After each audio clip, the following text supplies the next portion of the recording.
Celebrity lifestyles are the epitome of excess, an intoxicating cocktail of opulence, privilege, and detached reality that has, for far too long, occupied an outsized role in our collective consciousness. Yet, what happens when the gilded edges of this lifestyle are seared by the flames of reality? The ongoing wildfires in California, threatening the luxurious estates of A-listers like Taylor Swift, Ben Affleck, and Paris Hilton, are just another chapter in the saga of a culture obsessed with wealth, status, and superficiality. But let's not mince words. The fixation on celebrity mansions in the face of natural disasters is not only absurd, it's grotesque. It's time we question why their marble-laden fortresses deserve more attention than the countless ordinary lives upended by these catastrophes. The public's morbid fascination with the fate of Taylor Swift's Beverly Hills mansion, for instance, is emblematic of a broader societal problem. As over 1,000 homes are reduced to ashes and families lose everything they own, headlines obsess over whether one of Swift's 8 properties, yes, 8, might be in danger. Do we really need updates on the status of her $25 million estate? Should we clap our hands in collective relief that her historical mansion, originally built for Samuel Goldwyn, remains unscathed while others seek refuge in overcrowded shelters? This relentless focus on the lifestyles of the rich and famous during a crisis reeks of moral bankruptcy, a reflection of a culture that prioritizes spectacle over substance. Let's not pretend this is an isolated phenomenon. The celebrity industrial complex thrives on public adulation, and disasters are no exception. The moment a wildfire, hurricane, or flood begins to encroach on the gated compounds of Hollywood's elite, the narrative shifts from the human toll to the architectural loss. News outlets scramble to report which celebrity has evacuated, what designer luggage they packed, and how their team of assistants is managing the crisis. Meanwhile, the stories of the working-class families who have lost everything are relegated to footnotes. Their losses are deemed too ordinary, too unremarkable, to warrant the same level of attention. This disturbing disparity in coverage perpetuates the idea that some lives and some homes are simply more valuable than others. But beyond the egregious media coverage lies a deeper issue: the celebrities themselves. For all their carefully curated philanthropy and Instagram-worthy gestures of solidarity, it's hard to ignore the glaring hypocrisy of a lifestyle that contributes to the very crises they now find themselves fleeing.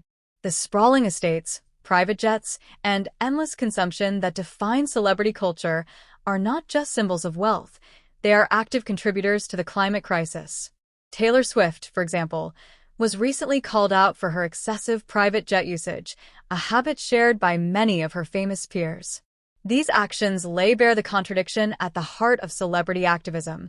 How can you claim to care about the environment while living a life that flagrantly disregards its limits? This isn't just about individual hypocrisy, it's about the broader systems that enable it.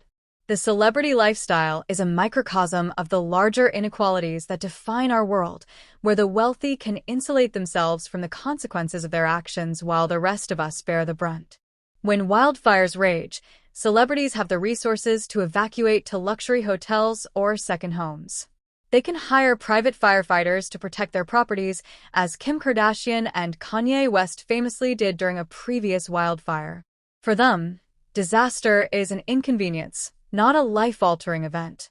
But for the average Californian, these same wildfires can mean financial ruin, displacement, and even death. The stark contrast is impossible to ignore. And yet, we continue to idolize these figures, elevating them to a status that feels almost untouchable. Why? Is it because their wealth and privilege represent a fantasy we secretly aspire to? Or is it because their lives, so far removed from our own, provide a convenient distraction from the harsh realities we'd rather not face? Whatever the reason, it's clear that our obsession with celebrity culture is not harmless.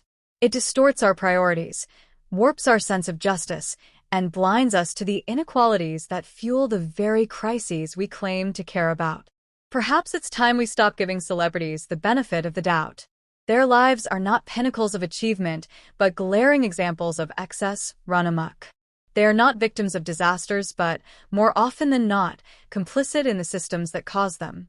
And while it's tempting to excuse their behavior as a product of the world they inhabit, that excuse rings hollow in the face of the crises we now face. The climate doesn't care about your net worth, your Grammy Awards, or your box office earnings.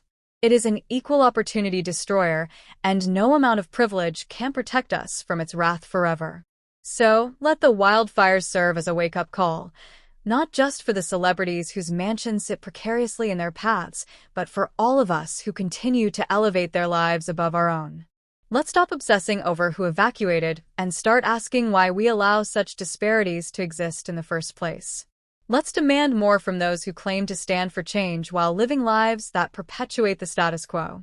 And above all, let's remember that the true victims of these disasters are not the millionaires with marble foyers and infinity pools, but the countless ordinary people who will spend years rebuilding what they've lost.